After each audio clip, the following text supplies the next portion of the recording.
I'm not sure that what Jerome Tang said brought any embarrassment to the school.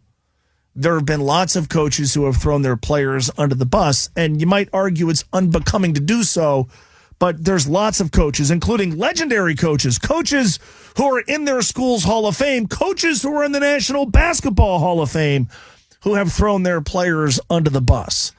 And so you might argue, as many have, that Jerome Tang did nothing wrong. I watched, it was Get Up this morning, Seth Greenberg argue that Jerome Tang did nothing wrong. And I agree. What he did, though, was stupid. Because at that point, if you're Jerome Tang, look around you. The stands are empty. Some of the students who are there have bags over their heads. Your team is, at that point, when they lost to UC, 1-10 in conference play. Your seat has been hot going into the season.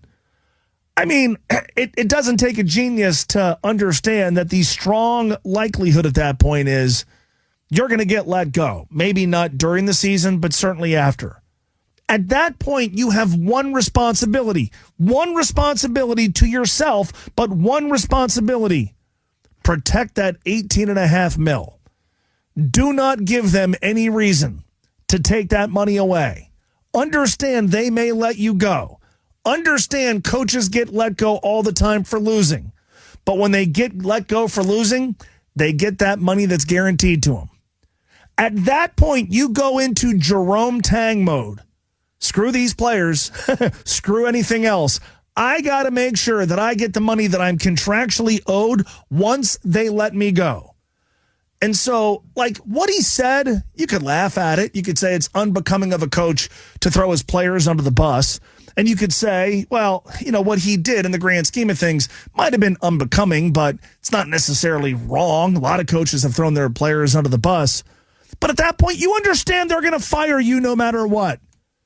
Once the school has made that decision, and if you're Jerome Tang, you have to be smart enough to understand they may make that decision.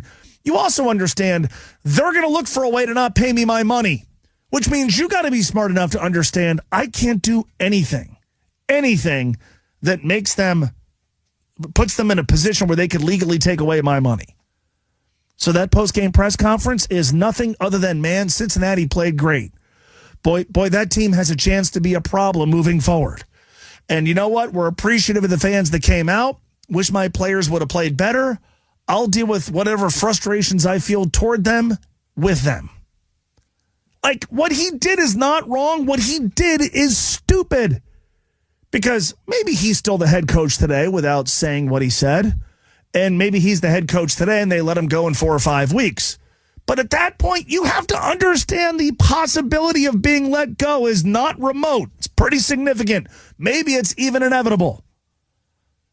You can't do anything. Like at that point, anything. It becomes objective number one. More than getting your team ready to play. I am not going to let them fire me for a cause because you know they're looking for something, anything. I'm not going to say anything stupid. I'm going to limit my public appearances. I'm not going to get kicked out of games. I'm not going to yell at the officials. I'm barely going to talk to my players.